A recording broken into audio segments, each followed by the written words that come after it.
क्रांति की शुरुआत जो है वो दूसरों से उम्मीद रखकर नहीं होती है। क्रांति की शुरुआत होती है खुद क्रांति बनने से।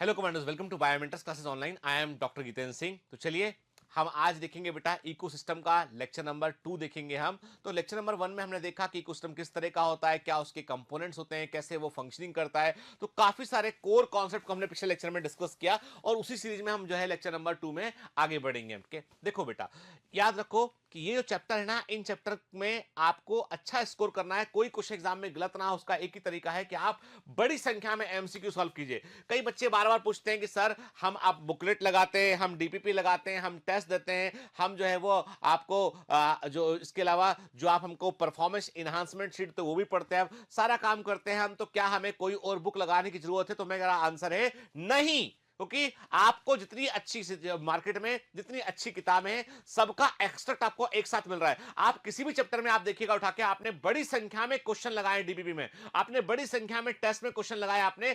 इनफैक्ट ये कंडीशन है कि हमारे पास नए क्वेश्चन ही नहीं मिलते हैं हमको, तो हमारी टीम मिलकर क्वेश्चन भी क्रिएट करती है कई बार कि भैया एग्जाम में आने वाले क्वेश्चन में थोड़ा बहुत वेरिएशन करके सेम टाइप ऑफ क्वेश्चन को बना कर दो उनको, ताकि एनसीईआरटी पर बेस्ट क्वेश्चन को बना कर दो। सारे क्वेश्चन वैसे होना चाहिए, कुछ जो between the lines of NCERT cover करते हैं वैसे होना चाहिए। तो बेटा आप भरोसा रखिए कि आप जो पढ़ रहे हैं वो कंटेंट मोर देन इनफ है, जैसे सफिशिएंट है, जितना चाहिए उससे ऊपर है। वो ऊपर का मतलब ये नहीं कि बहुत ज्यादा दे रहे हैं, वही दे रहे हैं जो एग्जाम में आता है। सारे मतलब एग्जाम के डिफिकल्टी लेवल हर लेवल के को वो कवर करता है। इसलिए प्लीज भरोसा रखिए, पढ़िए, मेहनत कीजिए। आपको अपने कमांडर के ऊपर क्वेश्चन करने की बजाय आपको ये देखना चाहिए कि जो कमांड मिला है उसको कितना ईमानदारी से आपने पूरा किया है बेटा, ठीक है ना। आपको ये सोचना चाहिए बेटा हमेशा कि हम बन रहे हैं, हम जो है बनने जा रहे हैं टॉपर, उसके लिए पढ़ाई कर रहे हैं हम। इसलिए बेटा पूरा फोकस कीजिए, खूब सारे क्वेश्चंस लगाइए, ठीक है। जो आपके बुकलेट मिले उनको जरूर लगाइए बेटा के, उससे आपको जो है वो कोई भी आपको सफल होने से नहीं रोक सकता बेटा, बल्कि आप फोड़ कराएंगे एग्जाम में। तो चलिए लेक्चर नंबर 2 सुनते हैं। तो मैं जाता हूं और मैं आता हूं।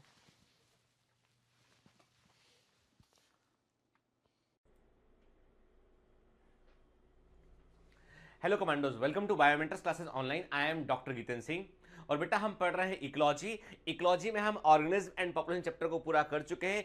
इकोसिस्टम में हमने पिछली क्लास में देखा था क्या होता है इकोसिस्टम, क्या होते हैं उसके कंपोनेंट्स, तो काफी कुछ बेसिक्स को हमने समझने की कोशिश की थी। तो बेटा इकोसिस्टम जो है one of the important chapter में से एक है जहां से एग्जाम में क्वेश्चन आना बिल्कुल तय है। जो इकोलॉजी वाला यूनिट है बेटा, यहां से एग्जाम में क्वेश्चन का थोड़ा सा जो है वो नंबर ऑफ क्वेश्चंस भी यहां से बढ़ रहे हैं, इसका वेटेज भी बढ़ रहा है और कुछ क्वेश्चन बड़ी अच्छे गुणवत्ता के पूछे जाते हैं, अच्छी क्वालिटी के क्वेश्चन पूछे जाते हैं। इसलिए कॉन्सेप्ट को समझने पर फोकस कीजिए आप, ठीक है ना। चलिए, तो पिछली क्लास में हमने काफी कुछ देखा, तो उसी को हम थोड़ा सा रिकॉल करेंगे और उसके बाद हम बेटा आगे बढ़ते हैं इसमें हम, ठीक है।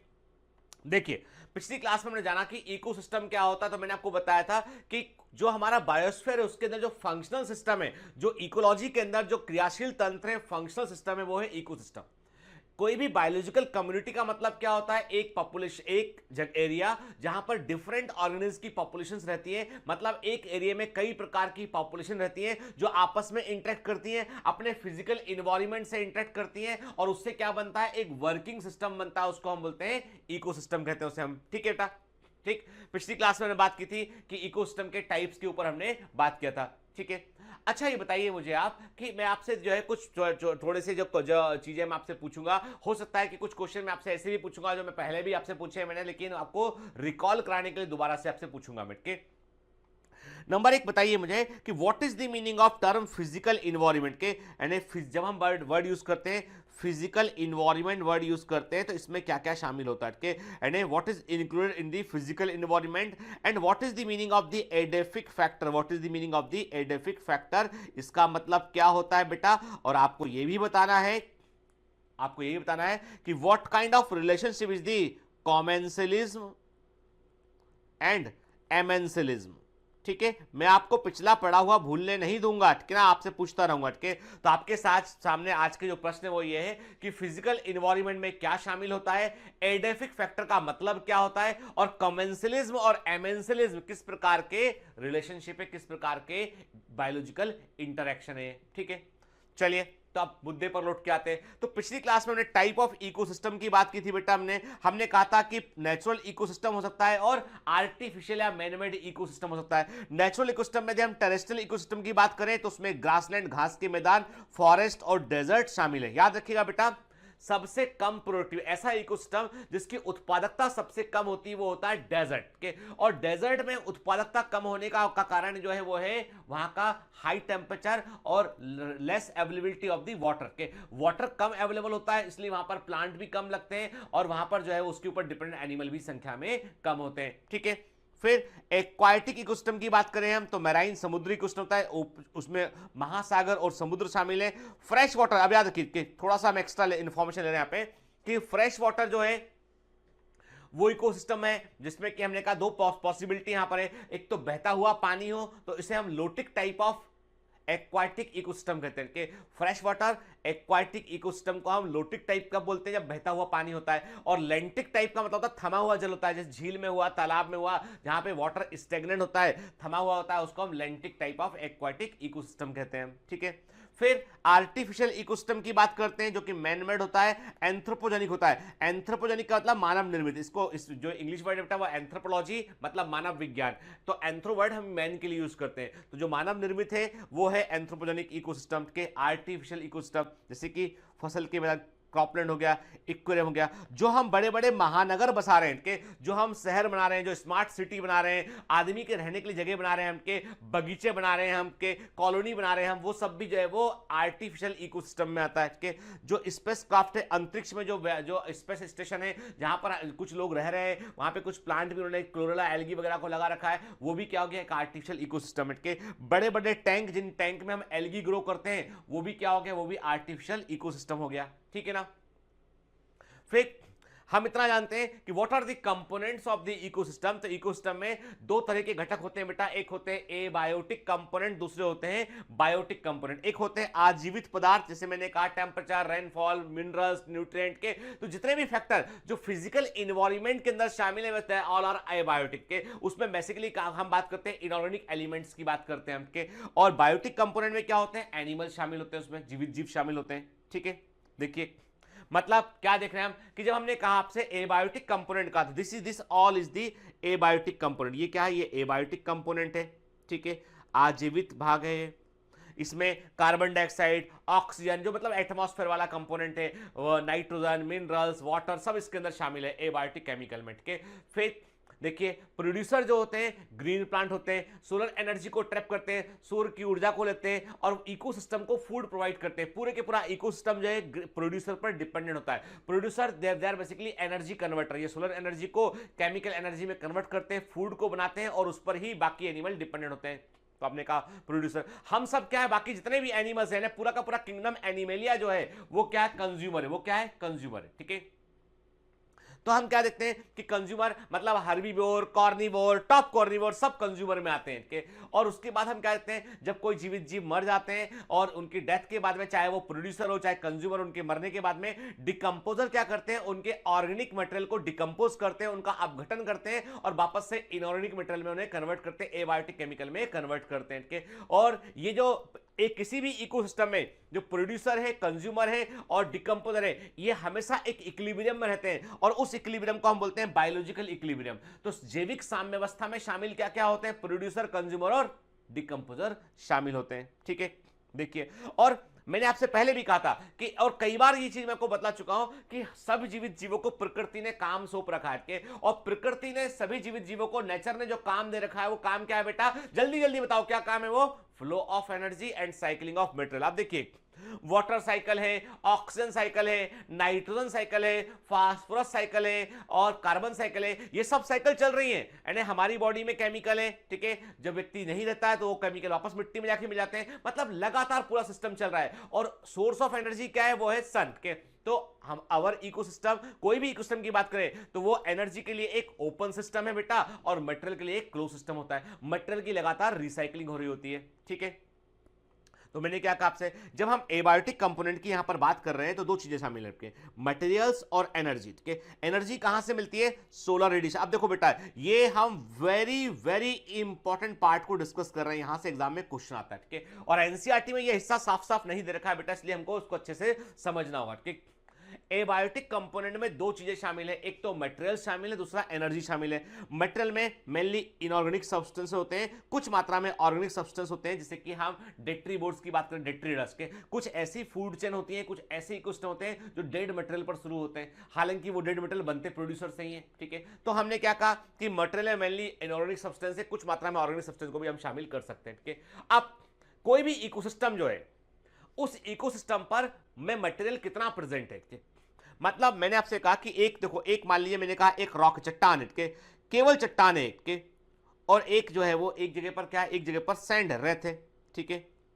और एक जगह पर क्या है, एक जगह पर जो है वो सिंपल जो है हम कहते हैं कि सिंपल क्ले सॉइल है, ठीक है। क्ले प्लस जो है वो सैंडी सॉइल का मिक्सचर प्रेजेंट है यहाँ पे, मतलब मैंने कहा एक नॉर्मल सॉइल प्रेजेंट है।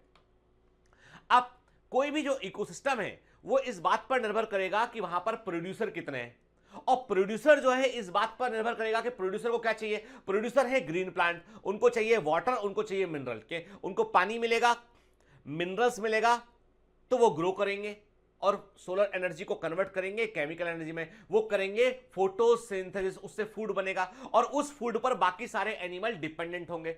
अब एक बड़ी सी चट्टान है, कुछ भी नहीं उसके ऊपर, एक बड़ा पत्थर है, पत्थर के ऊपर ना तो वाटर है ना उसके ऊपर जो है वो मिनरल्स को, अब कैसे मिनरल लेगा? एक छोटा सा पौधा जो है वो कैसे चट्टान में छेद कर देगा? मिनरल लेने में प्रॉब्लम है। तो वहां पर जीवन की संभावनाएं कम है, वहां पर केवल और केवल लाइकेन ग्रो कर सकते हैं, धीमे धीमे ग्रो करेंगे, फिर लाइकेन वहां पे जो है चट्टान के ऊपर केमिकल विदरिंग करेंगे, बताया था मैंने पहले आपको के, और फिर मर जाएंगे, वहां पे ऑर्गेनिक मैटर बनेगा, सालों कई 100 वर्ष लग जाएगा इसको।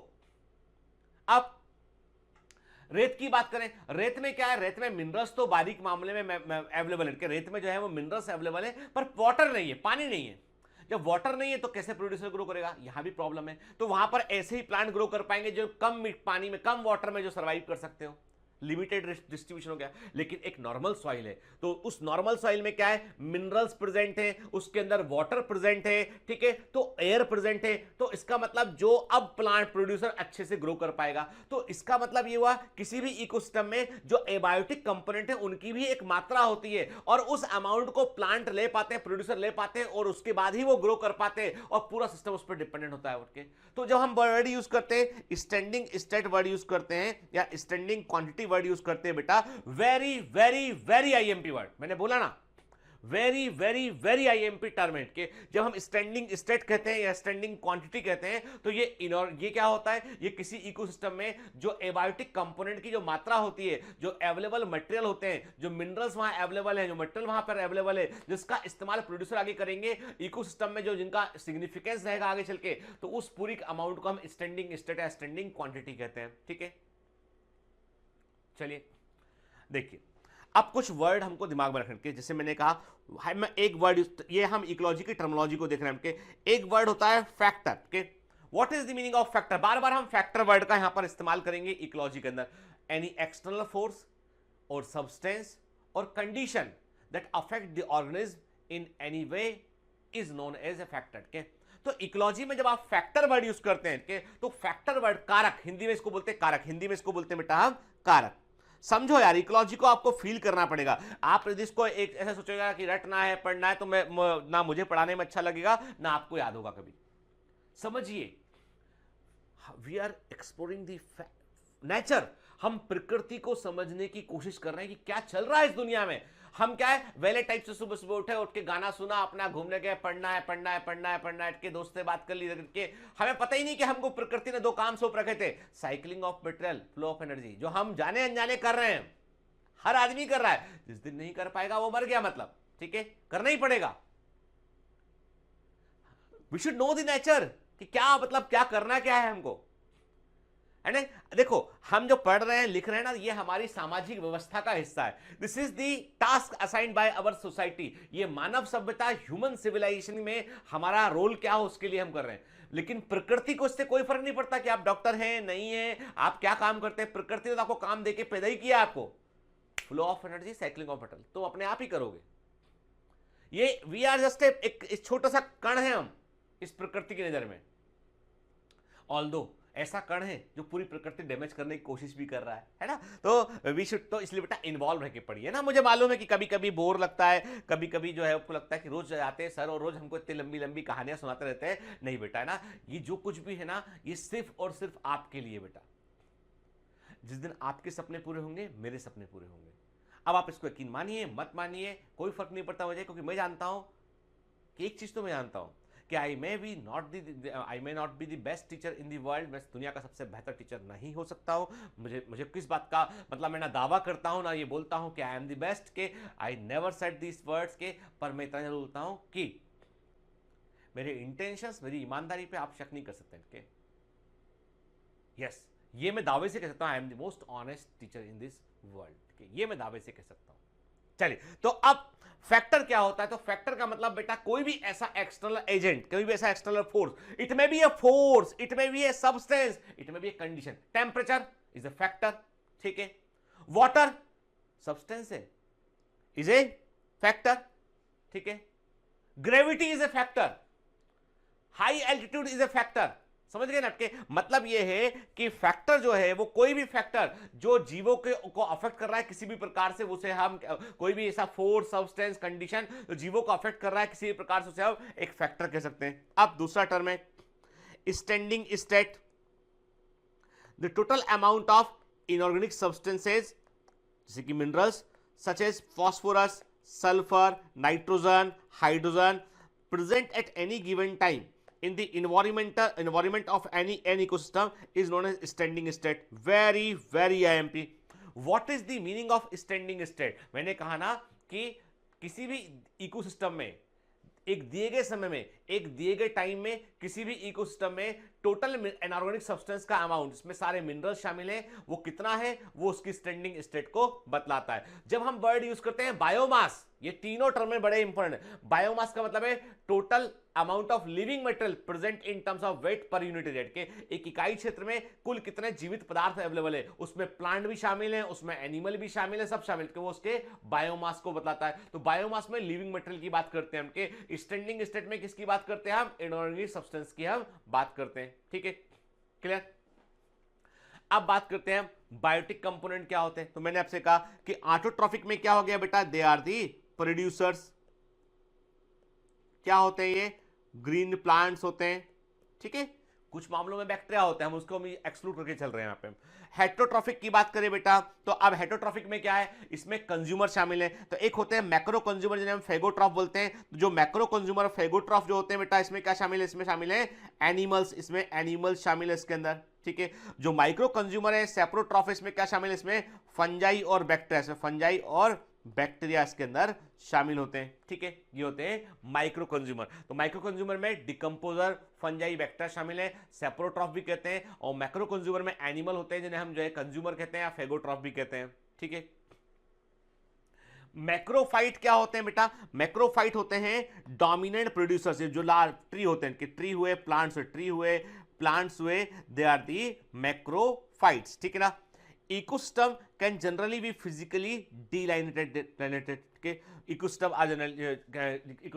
Can generally be physically delineated. इसका मतलब है कि हर एक इकोसिस्टम की अपनी एक सीमा रेखा होती है, कि जैसे मैंने कहा ना आपसे कि यदि हम एक नॉर्मल सी बात करें कि एक तालाब है, ठीक है, हमने, चलिए एक काम करते हैं हम, कि हम इकोसिस्टम की को हमने लिखा ना फिजिकली डिलाइनेटेड, हमने क्या लिखा? हम बचपन में ऐसी पेंटिंग बनाया करते थे, एक जमाना था कि मैंने कहा कि ये हो गए पहाड़, ठीक है, ये हो गया है, याद है आप सबने बनाई होगी पेंटिंग ऐसी के, सन, ठीक है। फिर बना दी हमने यहाँ पे छोटी सी झोपड़ी बना दी हमने यहाँ पे, है ना, ये झोपड़ी बन गई यहाँ पे। एक सड़क बना दी हमने यहाँ पे झोपड़ी से हमने, ठीक है। फिर हमने झोपड़ी क्या यहाँ पे आसपास हमने जो है हमने क्या किया? हमने आसपास जो है वो हमने आसपास जो है वो ग्रीन प्लांट, हमने ग्रीन प्लांट को लगा दिया, हमने के हरे पौधे लगा दिए हमने यहाँ पे, ठीक है। फिर आसमान में हमने क्या किया, आसमान में हमने जो है उड़ती हुई कुछ चिड़ियाएं बना दी हमने, कुछ चिड़ियाएं आसमान में ऊपर उड़ रही हैं, ठीक है। और एक इंपॉर्टेंट चीज जो हमने बनाया, यहाँ पे बनाया हमने, एक हमने तालाब बना दिया, वाटर बॉडी बना दी हमने, ठीक है। इसके आसपास फिर हमने कुछ प्लांट लगा दिए हमने यहाँ पे, है ना। एक छोटा सा पेंटिंग बनाया मैंने यहाँ पे के। अब इसमें क्या है, एक तालाब है, तालाब के आसपास जो जमीन है, जमीन में कुछ प्लांट लगे हुए हैं, ठीक है। उसके बाद आपको पहाड़ दिखाई पड़ रहा है, एक घर दिखाई पड़ रहा है आपको, ठीक है। तो कुल मिलाकर ये कि हर एक ecosystem, pond is a ecosystem, tree, एक वृक्ष अपने आप में एक इकोसिस्टम होता है, लैंड जो फॉरेस्ट है वो अपने आप में एक इकोसिस्टम है। इसका मतलब ये हुआ हर एक इकोसिस्टम की अपनी एक भौतिक सीमा रेखा होती है, मतलब जहां पर ये तालाब खत्म होता है, ये पॉन्ड खत्म होता है, वहां से जमीन शुरू, ये जमीन शुरू हो गई और ये तालाब शुरू हो गया यहाँ पे, दिस इज द पॉइंट, है ना, ठीक है। At large special scale all ecosystem are interconnected by flow of energy and transfer of material। के बड़े स्तर पर देखोगे तो आपको मालूम चलेगा कि सभी इकोसिस्टम अपने पड़ोसी इकोसिस्टम से या दूर स्थित इकोसिस्टम से भी आपस में जुड़े होते हैं, डायरेक्टली या इनडायरेक्टली के। और जुड़ने में के लिए जो चीज काम करती है वो है flow of energy and transfer of material के। तो मतलब सभी इकोसिस्टम जो है दुनिया पूरे अर्थ पर जितने भी इकोसिस्टम प्रेजेंट हैं वे पास में हो चाहे दूरी पर हो, वो आपस में कनेक्टेड होते हैं। अब आप बोलोगे सर ये बात हमको समझ में नहीं आई। चलिए अब मैं आपको इसके ऊपर जो है एक छोटी सी कहानी सुनाता हूं आपको मैं, कि ये बात समझ में क्यों नहीं आई। एक कहानी जो हम सब ने सुनी होती है, वो कहानी ये है कि एक बार एक तालाब रहता है, ठीक है, बड़ा सा तालाब रहता है। उस तालाब में एक मगरमच्छ रहता है, ठीक है। उसका पूरा परिवार, मगरमच्छ का पूरा परिवार रहता है। वो बड़ा सा क्रोकोडाइल होता है, उसकी वाइफ होती है क्रोकोडाइल की, उसके बच्चे होते हैं, तो पूरा मगरमच्छ का एक फैमिली रहता है यहाँ पे, क्रोकोडाइल की फैमिली। और उस तालाब के पास में कुछ जो है वो बड़े अच्छे अच्छे से पेड़ लगे हुए हैं। उसमें कुछ पेड़ ऐसे लगे जिनमें मीठे रसीले फल लगे होते हैं। इनमें सपोज मान लिया हमने कि आम का पेड़ लगा हुआ है, अब मीठे मीठे आम लगते हैं उसमें, और उस पेड़ पर एक बंदर रहता है, और बंदर जो है वो मीठे मीठे आम खाता है। और क्या है, जैसे वो जो मगरमच्छ है, मगरमच्छ इंतजार करता है कि ऊपर से एक आध फल गिरेगा तो मैं खा लूंगा, मीठा मीठा फल है, अच्छा लगता है उसको।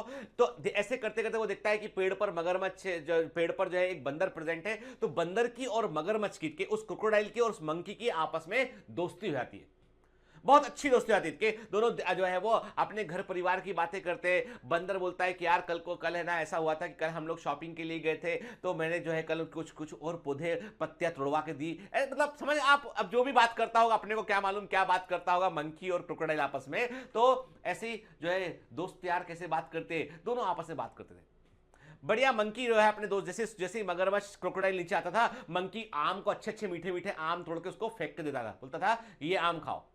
तो वो मगरमच्छ बोलता था यार एक काम करो, कुछ आम मुझे तोड़ के और दे दो, मैं अपनी वाइफ को भी खिलाऊंगा। ठीक है ले लो भाई, है ना, दे दिया। वो मगरमच्छ रोज अपने घर लौटता शाम को, और अपनी वाइफ को बोलता है कि देखो मेरे दोस्त ने ये आम दिए हैं, कैसे लगे? बोलती बहुत अच्छे। एक दिन मगरमच्छ बोलती की वाइफ बोलती है उससे कि यार देखो तुम्हारा जो दोस्त है ना, सोचो वो रोज मीठे आम खाता है ना, तो आम ही आम खाता है, अपन तो बाकी सब भी खाना पड़ता है, वो थोड़े से आम मिलते हैं, हम सब मिलके खा लेते हैं उसको।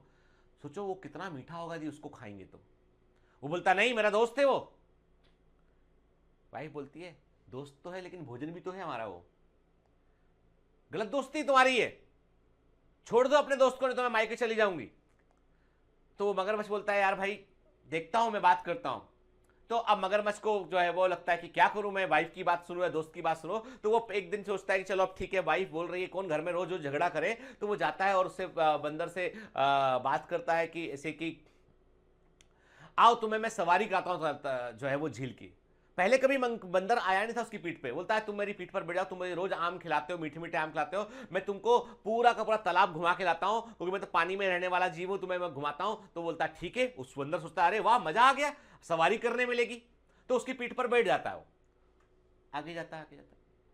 इतने में वो बोलता है कि उसको लगता है अपने दोस्त को मैं लेके जा रहा हूँ, तो बोल ही दूं, कम से कम बीच तालाब में पहुंच चुके होते हैं। बोलता है भाई देखो ऐसा है, मैं तुमसे झूठ नहीं बोल सकता हूँ, तुम मेरे इतने पुराने दोस्त हो। मेरी वाइफ ने बोला है कि वो तुम्हारा मांस खाना चाहती है, तुम्हारा कलेजा खाना चाहती है, क्योंकि उसे लगता है कि वो और मीठा होगा क्योंकि तुम आम खाते हो रोज। तो बंदर ने कहा बस इतनी सी बात यार दोस्त, तुम पहले ही बोल देते। बोलता क्यों, तुम्हें डर नहीं लग रहा? अरे बोला हम बंदरों का कलेजा तो अलग रखा होता है, पेड़ पे कहीं रखा है मैंने उसको संभाल के, तुम ले जाओ। हम लोग का कलेजा तो दोबारा उग जाता है, एक्स्ट्रा कलेजा है जो रखा हुआ पेड़ पे। तो बंदर बोलता अरे वाह ऐसा है क्या? बोला हाँ चलो वापस चलते हैं, दे देते हैं तुमको, तुम ले आके दे देना उसको, मैं कुछ आम भी दे दूंगा, कलेजा भी दे दूंगा, दोनों खिला देना तो वाइफ को संतोष हो जाएगा उसको।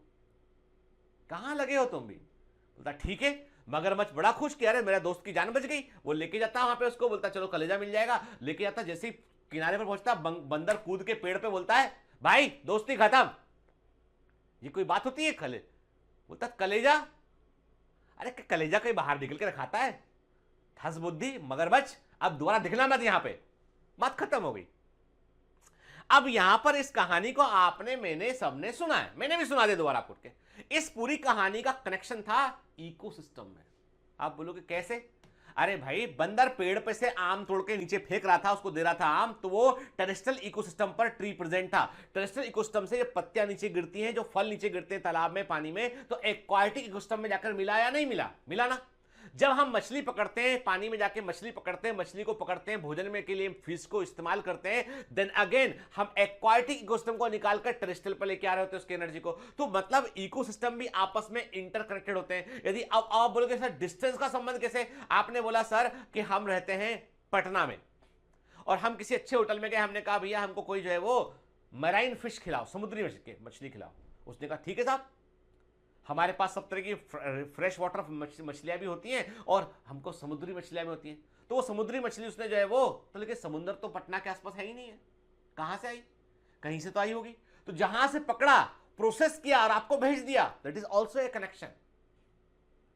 हवा चली, पत्ते, सूखे पत्ते जंगल में गिरे थे, हवा चली, हवा ने पत्तों को उड़ाया, कई किलोमीटर दूर जाके उसने पानी में फेंक दिया, पत्ते गिर गए नीचे। अब उन्हें दूसरे इंसेक्ट खा रहे हैं। है कि नहीं कनेक्शन? कनेक्शन तो है। ठीक है, तो मतलब यह है कि जो है इकोसिस्टम हर कहानी में छिपा हुआ है। आप देखिए कि तस्वीर देख रहे हैं, यहाँ पे हम वही देख रहे हैं कि झील है और उसके आसपास प्लांट्स लगे हुए हैं, टेरेस्ट्रियल इकोसिस्टम। और देखिए आप झील पे में जो पत्तियां गिरी हुई हैं, जो कचरा गिरा हुआ, वो कहां से आया? टेरेस्ट्रियल इकोसिस्टम से आया के। और कई एनिमल ऐसे होते हैं जो झील में से आकर अपना शिकार भी करते हैं, अपना फूड भी ले लेते हैं वहां से वो। ठीक है, आप देख रहे हैं कि ये मछली पकड़ के ले आया अंदर से बाहर, मतलब टेरेस्ट्रियल इकोसिस्टम, ये पानी के अंदर थोड़ा रहता है एनिमल, ये कि गया मछली पकड़ के ले आया, खा लिया इसने आके उसको। ठीक है,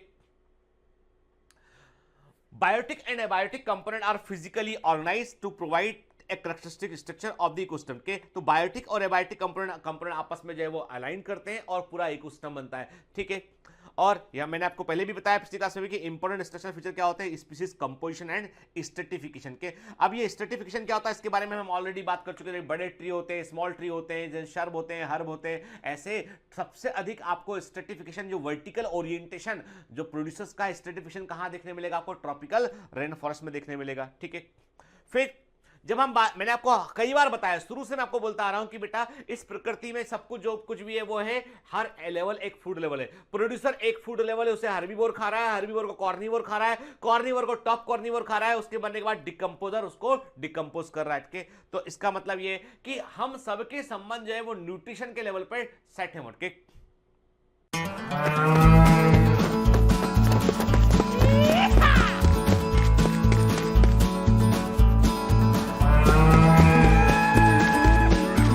Hi, sorry to disturb you in between lecture, but it's important to inform you.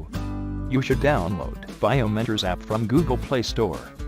We need your support, so please take subscription to become an official commando of Biomentors.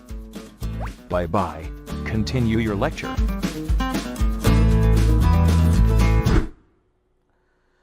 On the basis of the nutrition, पोषण के आधार पर, क्या है बेटा आधार? On the basis of nutrition, पोषण के आधार पर। ठीक है, याद रखना, वर्ड नहीं भूलना। The arrangement of producer to consumer is called trophic structure. ठीक है, what is the meaning of trophic structure बेटा? कि पोषण के आधार पे कि कौन किसको खाता है, किससे न्यूट्रिशन प्रोवाइड करता है, उस प्रकार से हम प्रोड्यूसर से कंज्यूमर तक हम उसको अरेंज करते हैं, तो उसे हम ट्रॉफिक स्ट्रक्चर कहते हैं उनके। और हर एक फूड लेवल को हम एक ट्रॉफिक लेवल कहते हैं। और पहला trophic level T1, first trophic level is always a green plant.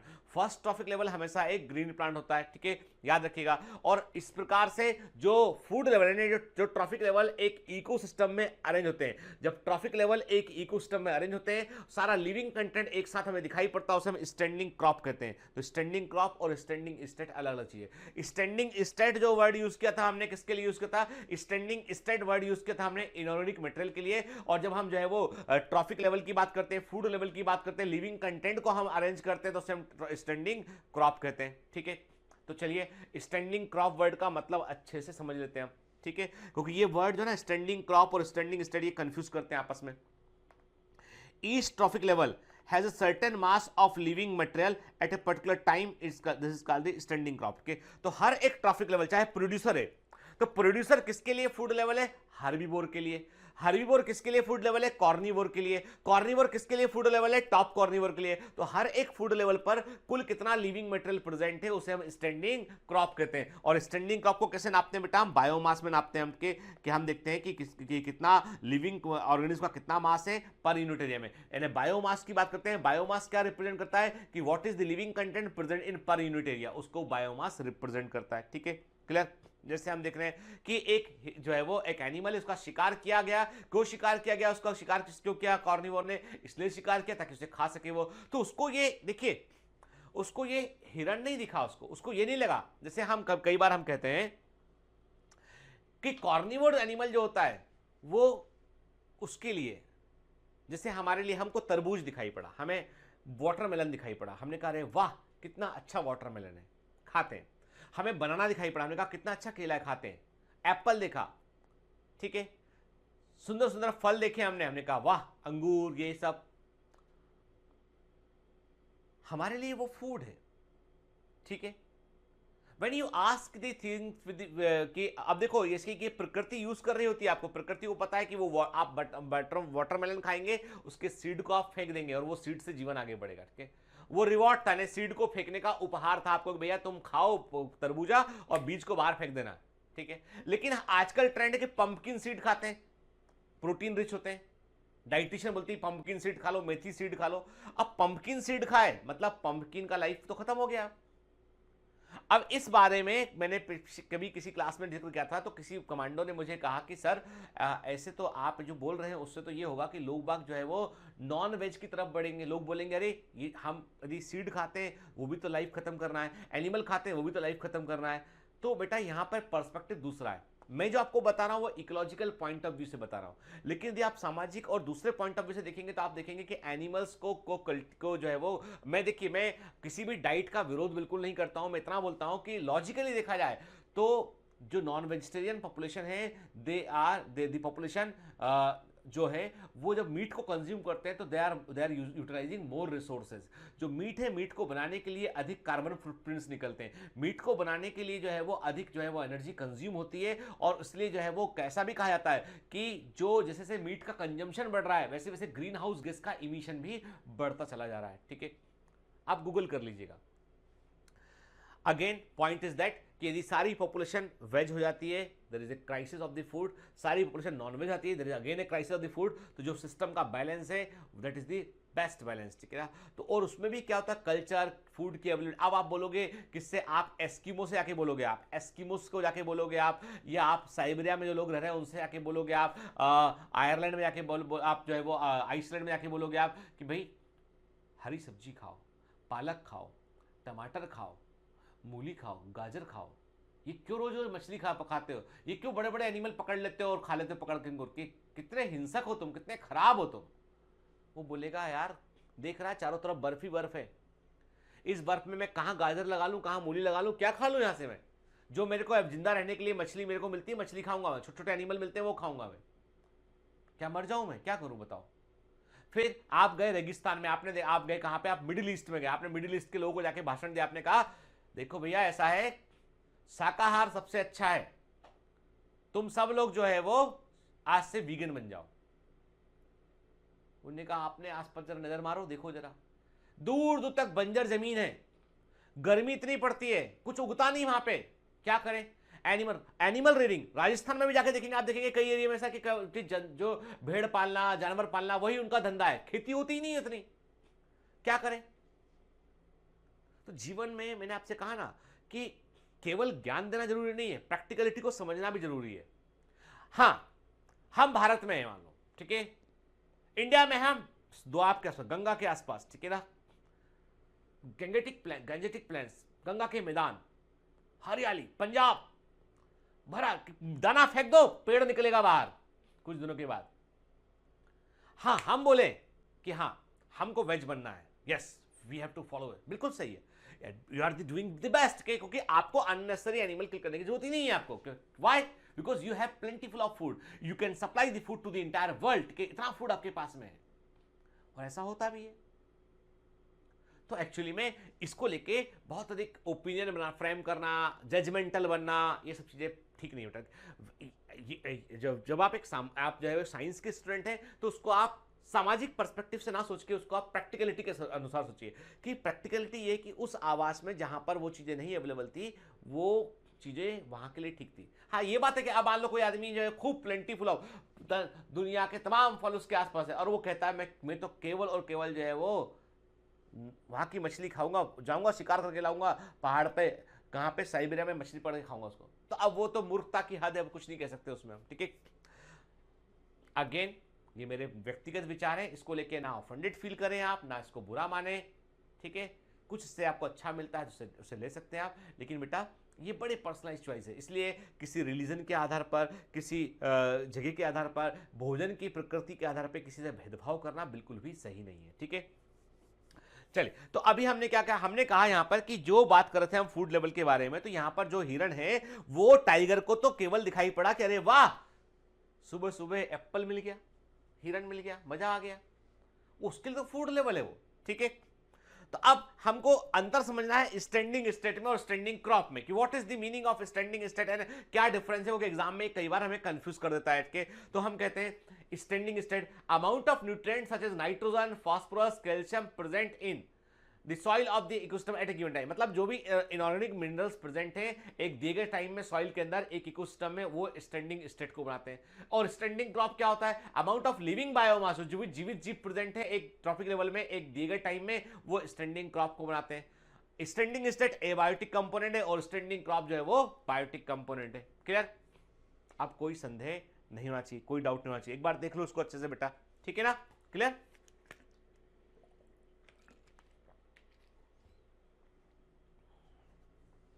अब बात करते हैं हम प्रोडक्टिविटी के ऊपर, अब एनसीईआरटी वापस लौट के आते हैं, ठीक है। थोड़ा थोड़ा बाहर निकलना जरूरी है एनसीईआरटी से, नहीं तो एग्जाम में क्वेश्चन नहीं बनेंगे बेटा, समझ गए ना कि प्रोडक्टिविटी का मतलब क्या है। तो मैंने आपको बताया क्या होते हैं प्रोड्यूसर, प्रोड्यूसर होते हैं green plant.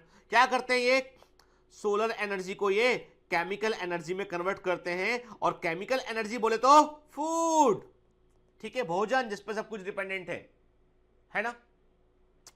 A constant input of solar energy is the basic requirement for any ecosystem to function and sustain। यानी जो जब आप कहते हैं ना, मैं कहता हूं आपसे, आप किसी भी, देखो बेटा आज का समय ऐसा है कि हम जो है जहां पे 21st सेंचुरी में हमको यहाँ पर साइंस के बारे में, ह्यूमन वेलफेयर के बारे में, मनुष्य की तकलीफों को हरने के बारे में, कि क्या हम कैसे बीमारियों का इलाज कर सकते हैं, कैसे लोगों की समस्याओं को दूर कर सकते हैं, कैसे हम जो है चीज़ों को इम्प्रूव कर सकते हैं, ऐसी बहुत सारी चीज़ें हमको जब सीखने की हैं, तो वैसे में हम क्या कर रहे हैं, हम वैसे में जो है आज ईश्वर के नाम पर भेदभाव कर रहे हैं। हम बोलते, वो कहता है कि हम सही हैं, एक कम्युनिटी कहती है हम सही है, दूसरी कम्युनिटी कहती है हम सही है, तीसरी कम्युनिटी कहती है हम सही है। एक कहता है कि तुम मानो ईश्वर को, एक कहता है तुम मानो अल्लाह को, एक कहता है तुम मानो गॉड को, एक बोलता है तुम मानो इसको, तुम मानो उसको, के ऐसे भेदभाव करते हैं। क्या ये सही है?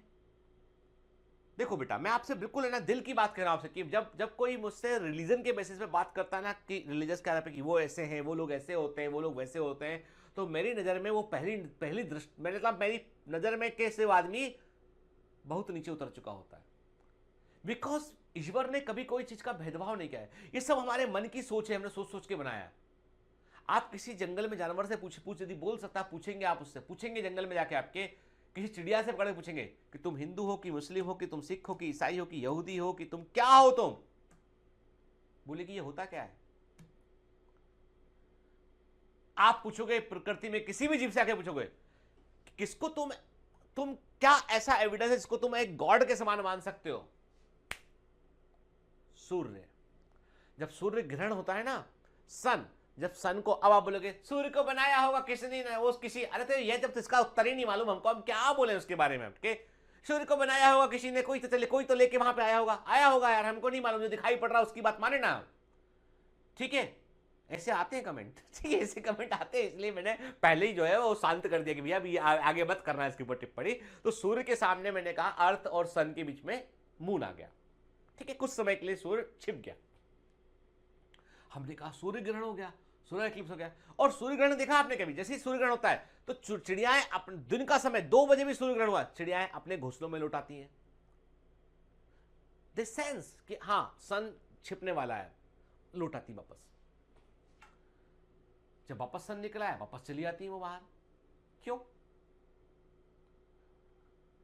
मतलब ये है कि सूर्य का इतना बड़ा कंट्रोल है कि आप सोचिए ना कि एक दिन जो है सुबह ही ना हो, सो के उठे हम, रात है, हम बोले अरे यार सुबह का 6 बज गया है, 7 बज गया है, 8 बज गया है, 10 बज गया है, अगला दिन निकल गया, 2 दिन निकल गया, 3 दिन निकल गया, सूर्य नहीं निकला। Everything will be collapse in this world, सब कुछ खत्म हो जाएगा, कुछ भी नहीं बचेगा, कुछ भी नहीं बचेगा, सब खत्म हो जाएगा। तो मतलब ये कि सन इज द अल्टीमेट सोर्स। तो इस पूरे, देखो क्या लिखा है एनसीईआरटी में, constant input of solar energy, लगातार सूर्य के प्रकाश का धरती पर आना किसी भी इकोसिस्टम के कार्य करने के लिए, फंक्शन के लिए और सस्टेन, जीवित रहने के लिए, कि सिस्टम चलता रहे, उसके लिए वो जरूरी होता है। ठीक है, देखिए क्योंकि जो सनलाइट नीचे आएगी अर्थ पर, उसको जो है ग्रीन प्लांट पकड़ेंगे और उसको केमिकल एनर्जी में कन्वर्ट करेंगे, फूड बनेगा और उसी फूड पर पूरा जीवन टिका हुआ है। के तो ग्रॉस प्राइमरी प्रोडक्टिविटी का मतलब क्या बेटा? प्राइमरी प्रोडक्टिविटी का मतलब ये होता है कि प्रोड्यूसर सोलर एनर्जी का उपयोग करके जो फूड बनाते हैं वो कहलाता है प्राइमरी प्रोडक्टिविटी के। अब इसके भी 2 तरीके होते हैं, एक होता है ग्रॉस प्राइमरी प्रोडक्टिविटी, मान लो टोटल फूड जो बनाया है, टोटल फूड उसने जो बनाया प्लांट ने, उसे बोला हमने ग्रॉस प्राइमरी प्रोडक्टिविटी बोला उसको हमने, और उसमें से कुछ हिस्सा, अब प्लांट ने इतना काम किया है तो वो अपना रेस्पिरेशन करेगा, कुछ हिस्सा उसने फूड का इस्तेमाल कर लिया उसने। ठीक है, सपोज कि ग्रॉस प्राइमरी प्रोडक्टिविटी कितनी थी? वो 300 जूल थी। ठीक है, उसमें से उसने 100 जूल फूड का इस्तेमाल कर लिया अपने कोशिकी रेस्पिरेशन के लिए, अपने सेलुलर रेस्पिरेशन के लिए। नेट कितना बचा फूड? नेट बचा 200 जूल जो एनर्जी बच गई, ठीक है, जो स्टोर हो गई किसके फॉर्म में? फूड के फॉर्म में। इसे बोला हमने नेट प्राइमरी प्रोडक्टिविटी बोला हमने। नेट प्राइमरी प्रोडक्टिविटी वो होती है जो एनिमल्स को अवेलेबल होती है, एनिमल्स ने इसको खाया। अब एनिमल की बॉडी में फूड गया तो एनिमल की बॉडी जो है में फूड गया तो एनिमल ने अपने बॉडी को बिल्ड किया, उसने अपने शरीर में उसने जो है वो कुछ क्या किया, कुछ फूड का हिस्सा उसने फीसेस के रूप में बाहर निकाला, कुछ हिस्सा जो है उसका फूड का जो हिस्सा था वो उसने जो है हीट के रूप में बाहर निकाला, लेकिन एक बड़ा हिस्सा उसके टिश्यू के अंदर इकट्ठा हो गया फूड का, वो बन गया सेकेंडरी प्रोडक्टिविटी। तो एनिमल की बॉडी में जो फूड इकट्ठा है वो सेकेंडरी प्रोडक्टिविटी है, और प्लांट में जो फूड इकट्ठा है वो प्राइमरी प्रोडक्टिविटी है। क्लियर? ठीक है, देखते हैं। Primary production is defined as the amount of biomass और organic matter produced per unit area over a time period by plants during photosynthesis. ठीक है, पौधे जब फोटोसिंथेसिस करते हैं तो एक दिए गए टाइम में, पर यूनिट टाइम में, पर यूनिट एरिया में वो कितना फूड, एक टाइम पीरियड के अंदर एक यूनिट एरिया में कितना फूड वो प्रोड्यूस कर पाते हैं, कितना बायोमास प्रोड्यूस कर पाते हैं, ये प्राइमरी प्रोडक्टिविटी कहलाता है। और इसको एक्सप्रेस करते हैं अब, ठीक है, वेट में और एनर्जी में इसको रिप्रेजेंट करते हैं। वेट में बोलेंगे तो हम बोलेंगे कि ग्राम पर मीटर स्क्वायर, ग्राम पर मीटर स्क्वायर के। एनर्जी में बोलेंगे तो kilo calorie per metre square होगा। के तो it can be express in weight और it can be express in the energy okay. तो rate of biomass production is called productivity. तो किस किस दर से बायोमास बन रहा है उसे हम प्रोडक्टिविटी कहते हैं। ठीक है, और इसको हम एक्सप्रेस कैसे करते हैं? ऐसे बोलते हैं ग्राम ठीक है, जो हम बोलते हैं जो है वो ग्राम पर प्रति वर्ष या कैलोरी पर मीटर स्क्वायर में इसको हम जो है वो पर के हम बोलते हैं इसको ग्राम पर मीटर स्क्वायर पर ईयर के kilo calorie per metre square per year में इसको हम रिप्रेजेंट करते हैं कि एक वर्ष में कितने प्रति मीटर स्क्वायर में कितना किलो कैलोरी एनर्जी बना है, फूड बना है, या एक जो है वो वर्ष में कितना ग्राम कितने ग्राम मीटर स्क्वायर जो है हमको क्या बना है बेटा, वो बायोमास बना है, वो इकोसिस्टम की प्रोडक्टिविटी को बतलाता है। ठीक है, अलग अलग इकोसिस्टम की प्रोडक्टिविटी अलग अलग होती है क्योंकि वहां पे प्रोड्यूसर का टाइप में फर्क होता है। ठीक है, जैसे देखिए सबसे अधिक प्रोडक्टिविटी कहां पर है, आप देख रहे हैं ट्रॉपिकल रेन फॉरेस्ट में के, आप देख रहे हैं हाईएस्ट प्रोडक्टिविटी के, यानी अधिकतम प्रोडक्टिविटी हाईएस्ट प्रोडक्टिविटी कहां दिखाई पड़ रही है, ट्रॉपिकल रेन फॉरेस्ट में हमको दिखाई पड़ रही है। देख रहे हैं आपके सबसे कम कहां दिखाई पड़ रही है आपको, डेजर्ट में के। ठीक है, डेजर्ट में आपको सबसे कम दिखी है ना, ये जो दिखाई पड़ प्रोडक्टिविटी को शो कर, सबसे कम कहां दिखाई पड़ रही है हमको, ये डेजर्ट नेट प्रोडक्टिविटी के देख रहे हैं आप। ठीक है, सबसे कम हमको दिखाई पड़ रही है डेजर्ट में, मरुस्थल में दिखाई पड़ रही है। डेजर्ट में जो झाड़ियां है ना उनमें सबसे कम प्रोडक्टिविटी उनके अंदर। ठीक है, देखिए ना, तो प्रोडक्टिविटी का मतलब क्या है, rate at which autotroph convert energy to biomass. High net productivity मतलब ecosystem whose plant rapidly convert solar energy to mass biomass, जहां पर प्लांट डेंसिटी अधिक है, अधिक इफिशिएंट प्लांट है फोटोसिंथेसिस करने के लिए, वहां पर नेट प्रोडक्टिविटी हायर साइड होगी। ठीक है, आप देख रहे हैं यहाँ पे कि आपको दिखाई पड़ रहा है कि ट्रॉपिकल रेन फॉरेस्ट है और जो खुले महासागर ओपन ओशियंस है उनके अंदर भी एल्गल बेड्स होती है, जो यहाँ पे हाई जो है कोरल रीफ। बेसिकली क्या होते हैं, महासागर में भी जो सबसे अधिक प्रोडक्टिविटी स्थान है वो है कोरल रीफ के। जो कोरल रीफ होते हैं यहां पर बड़ी मात्रा में आपको एल्गी भी देखने मिलेगी, तो वो भी हाईएस्ट प्रोडक्टिविटी को शो करते हैं। ठीक है ना, ओवरऑल जितना एरिया है महासागर के पास में, जो ओशियन है उनके पास जितना एरिया है ना, और जो उस एरिया को यदि आप देखेंगे तो उस एरिया के पॉइंट ऑफ व्यू से वो कम प्रोडक्टिविटी शो करते हैं। ट्रॉपिकल रेन फॉरेस्ट अपने एरिया के पॉइंट ऑफ व्यू से हायर प्रोडक्टिविटी को शो करता है, और सबसे प्रोडक्टिविटी को शो करता है जो है वो है कोरल रीफ। ठीक है, क्लियर। फिर देख रहे हैं आप देख रहे हैं कि जो दलदली स्थान होते हैं, स्वाम्प होते हैं, मार्सेस, उनकी प्रोडक्टिविटी ट्रॉपिकल रेन फॉरेस्ट के बराबर होती है। देखो बेटा, ये बिल्कुल out of the box question है, एग्जाम में कई बार पूछ लिए आते हैं, और ये सारी इंफॉर्मेशन बिल्कुल ऑथेंटिक इंफॉर्मेशन है। ठीक है, और ये आपको दिमाग में रखनी होगी। ठीक है, तो सबसे देखिए हम जानते हैं, इन जनरल जानते हैं कि ट्रॉपिकल रेन फॉरेस्ट की प्रोडक्टिविटी हाईएस्ट होती है। इसके बराबर प्रोडक्टिविटी किसकी हो सकती है, वो हो सकती है स्वाम्प की और मार्सेस की। क्या जो दलदली भूमि होती है, जिसे हम बात करते हैं ना कि जो सुंदरबन और वेस्ट बंगाल की बात करें, जो मार्शी एरिया बंगाल का बात करें, तो वहाँ उसका प्रोडक्टिविटी हायर साइड के उससे कम हमने कहा। और सबसे कम प्रोडक्टिविटी किसका दिखाई पड़ रहा है आपको, दिखाई पड़ेगा बेटा वो है डेजर्ट का। एक्सट्रीम डेजर्ट का प्रोडक्टिविटी सबसे कम होता है। एक्वाटिक इकोसिस्टम की बात करोगे तो एक्वाटिक इकोसिस्टम में, जलीय इकोसिस्टम में सबसे अधिक प्रोडक्टिविटी होती है इश्यूरीज का, जहां पर नदी और समुद्र आपस में मिलते हैं। जो इश्यूरीज होते हैं वहां पर मछली आपको बड़ी मात्रा में आपको वहां पे जो है वो ऑर्गेनिज्म और प्लैंक्टन्स देखने मिलते हैं इश्यूरीज करके। और सबसे कम प्रोडक्टिविटी ओपन सी का होता है, क्योंकि एरिया बड़ा होता है उसका, और ओपन सी का प्रोडक्टिविटी कम इसलिए होता है क्योंकि जो है लाइट काफी अंदर तक उसमें गहरा, काफी यानी जो महासागर होते हैं काफी गहरे होते हैं, और लाइट उतना गहराई तक पेनिट्रेट नहीं कर पाती, प्रकाश उतनी गहराई तक पहुंच नहीं पाता है। ठीक है, it can B divided into gross primary productivity and the net primary productivity. इसे हम जो है ग्रॉस प्राइमरी प्रोडक्टिविटी और नेट प्राइमरी प्रोडक्टिविटी में डिवाइड कर सकते हैं। मैंने कहा ना बेटा कि टोटल फूड यानी gross primary productivity of an ecosystem is the rate of production of the organic matter during photosynthesis. के टोटल फूड यानी टोटल फूड, जो टोटल फूड बन रहा है, टोटल फूड जो फोटोसिंथेसिस से बन रहा है बेटा, वो कहलाता है ग्रॉस प्राइमरी प्रोडक्टिविटी। ठीक है, लेकिन इस फूड का एक अमाउंट पौधे खुद भी इस्तेमाल करेंगे अपने सेलुलर रेस्पिरेशन में। तो आपने क्या किया, ग्रॉस प्राइमरी प्रोडक्टिविटी में से आपने रेस्पिरेशन में जो लॉसेस थे उनको आपने सिंबल आर दिया, उसको आपने उससे माइनस कर लिया।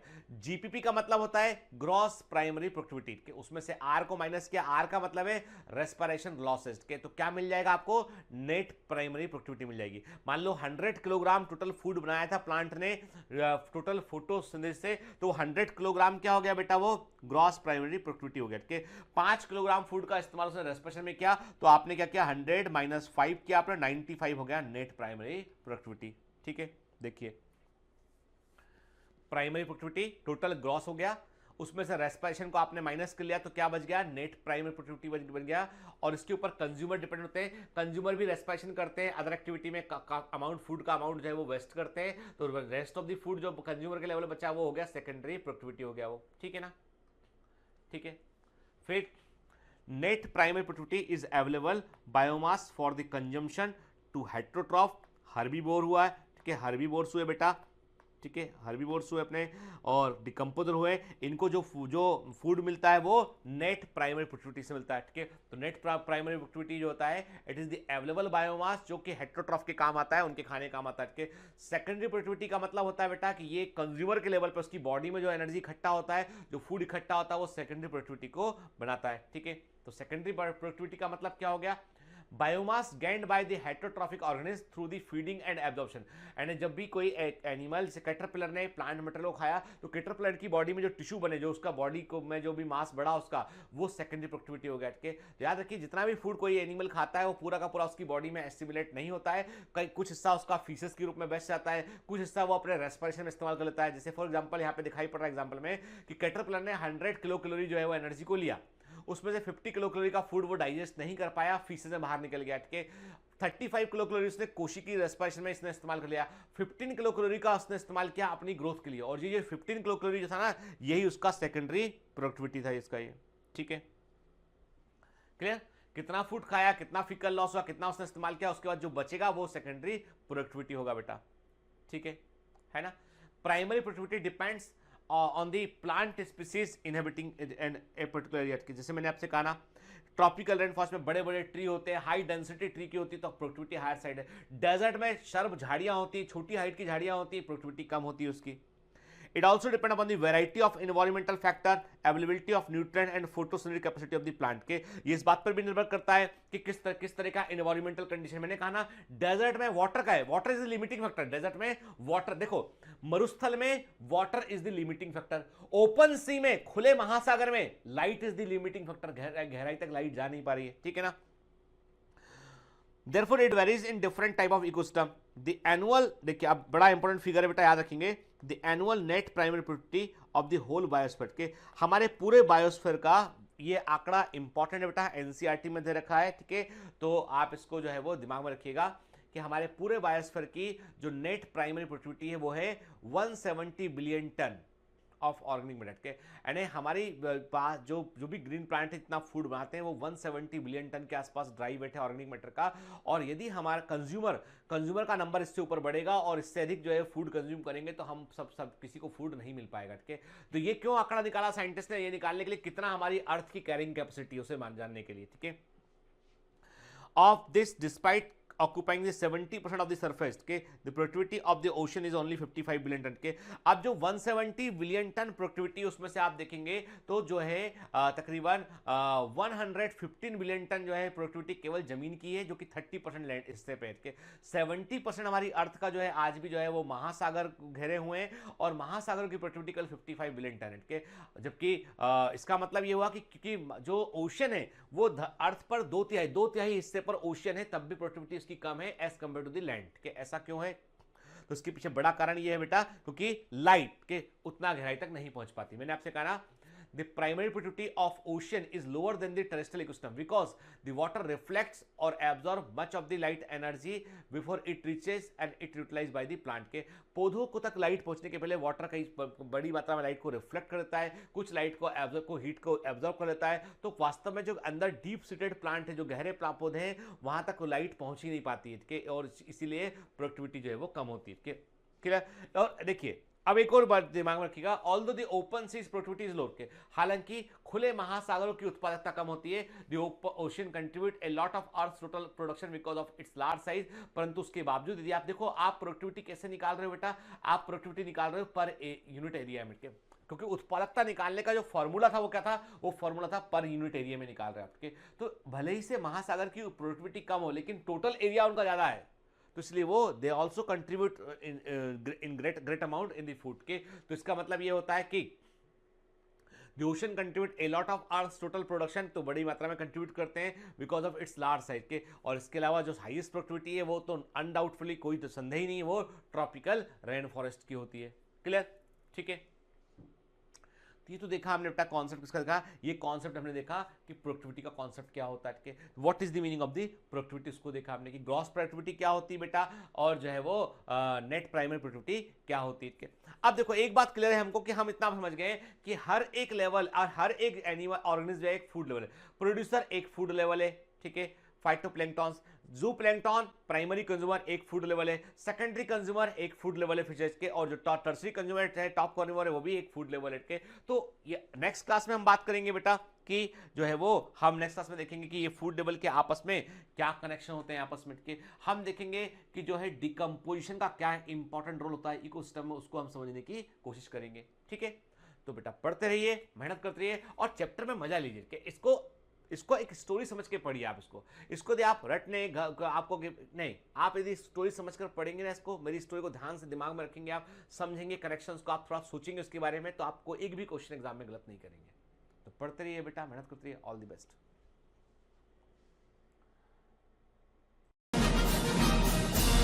Hi. To become an official commando of Biomentors, join us at www.biomentors.online.